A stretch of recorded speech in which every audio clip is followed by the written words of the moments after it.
Hello again, it's Dr. Tim Newton with Inspire Movement Physical Therapy. In today's video, we're going to show you the ins and outs of good sitting posture. Bad sitting posture catches up with all of us. Not only is it bad for the spine, but it can cause problems in all the other joints of the body, with muscle tightness as a result. We are not meant to be sitting beings, we're meant to be upright and walking. Take an inventory of how many hours you sit during the day. I'm sure it would surprise you. If we're going to be sitting as much as we are, we might as well learn how to do it right. So, you guys are now being subjected to Tim Newton's sitting posture speech.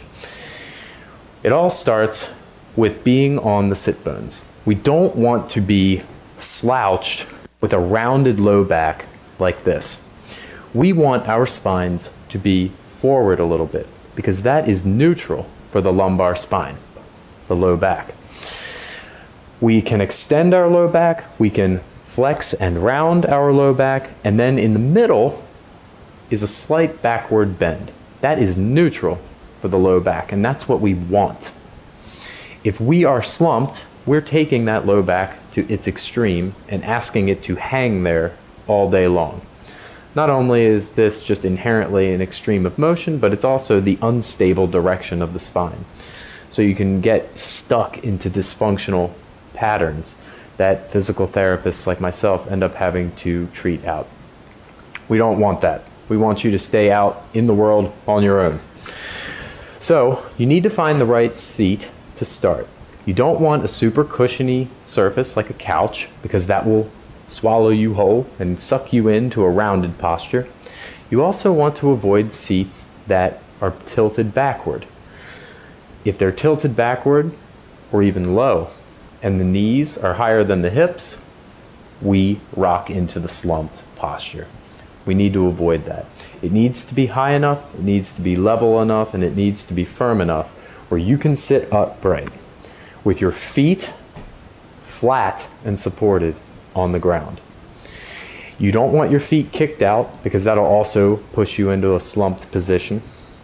And you need to make sure that the seat is the appropriate depth so that you can achieve all of these things. One little detail that a lot of people overlook is how to sit down in the first place. We tend to stand up and then just sit straight down, and then we go into the slump position and we wonder why it's so difficult. You've got to get the base squared away first. Everything follows after that. I tell people that when they sit, they need to put their tush back and aim for the crease of the chair so that they are sitting on those sitting bones in the buttock. Once you have that, it's easy to do all the other things right. It's easy to have the chest upright, the shoulders relaxed, and the chin relatively tucked. But if my base is not right off the bat, and I sit too far forward, or I'm just really not thinking about sitting on my sitting bones, I slump here, and I'm going to do this. I may be remembering the shoulders and the chin part and forgetting the base, my pelvis that is. I may be remembering, oh geez, I need to have my chest up and out and my chin tucked, and I may have it for a little while, but I'm working against gravity now. I need to get my pelvis in the right position. Eventually I will tire out and return to the slump. So get things squared away at the base first, and then everything else above it will follow. That's the ideal. Those are the basics. Let's go ahead now and talk about the workstation and the real world. Congratulations, guys. You sat through my sitting posture speech. Now let's talk about how to apply these principles to the workstation. A lot of us have seats that are somewhat like this. We want to make sure that the seats are heavy enough and firm enough, right? Not rocking back too much, in order to have a solid base on which to sit. If your chair is light or your wheels move around very easily, you won't really be able to be stable because you won't have a stable chair under you. So that's important, and don't underestimate that. But now that we've got a stable chair, I've locked my seat, I may have even locked the wheels if I can. I've got my feet on the floor, like we want. Again, we talked about feet taking tension out of the system if they're resting down on the earth. But this chair is actually a little bit big for me. Look at the trade-off. I have a little space between my back and the back of the chair. I told you about perfect sitting posture, and that's great, but we are human beings after all, and we can't be sitting all day long. Gravity will win in the end. So, what I want to help myself maintain that good low back posture is a lumbar support. There are tons of them out there. You can find them online anywhere. They're all $39.99 plus shipping, but you can make one very easily and customizable to yourself with a simple towel, and I'll show you how we do it. So just take a little towel like this, and you want it to be no wider than the width of your back. You may even want it to be a little bit narrower, and the reason is that if it's too wide, there's something about it where it wraps around and encourages you into a slumping position. So I would encourage you to make something that is a little bit narrower.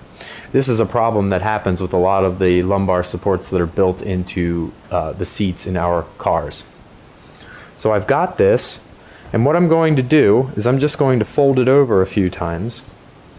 Towels are really good because when they are folded up, they're firm.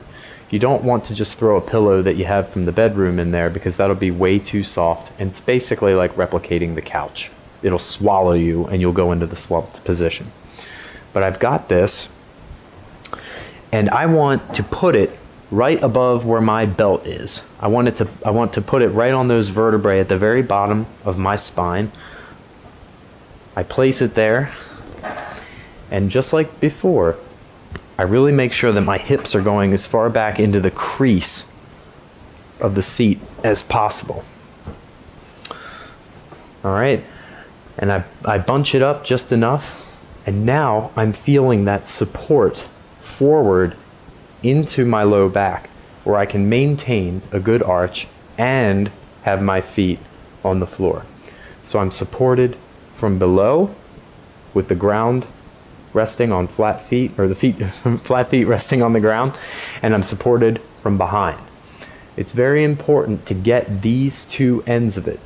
You get the hips back in the crease of the chair, you get the lumbar support from above, and then you get the tension taken out of the legs from below due to having them resting on the ground. If you're unable to achieve these things, then you're going to have to look into a new chair or a better support for the lumbar spine that is giving you what you need. This is where it starts in the workplace. Don't start fussing with keyboards or monitors or anything like that until you have first gotten your own self figured out.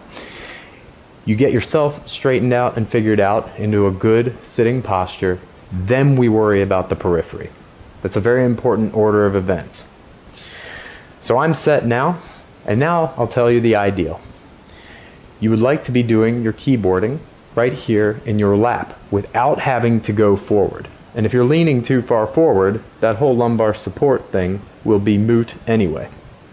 So I want to maintain my good posture and bring the world to me without going out to the world. Ideally, the keyboard is here. If you have a pull-out tray for your keyboard, that is ideal. Laptops can be good, but you need to make sure that they're in the right position. The best is a desktop because that enables you to keyboard here and then be looking straight ahead at the monitor. The monitor itself, you want the top of that to be at about eye level. Our eyes and our neck muscles are the most relaxed at 30 degrees down from the horizon.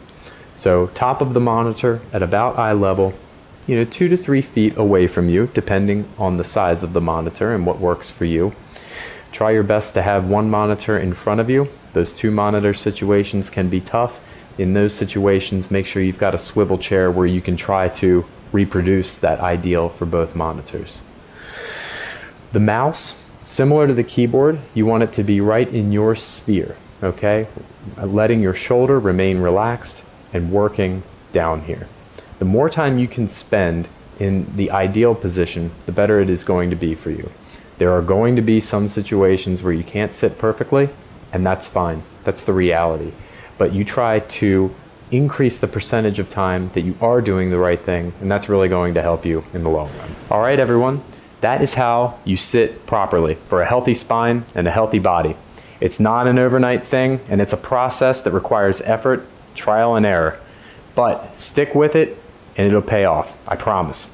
If you found this video helpful, leave us your questions, your comments, subscribe, and give us a like. And for more related material, don't forget to check out our website at marylandmanualtherapy.com. Thank you for watching, and have an inspired day.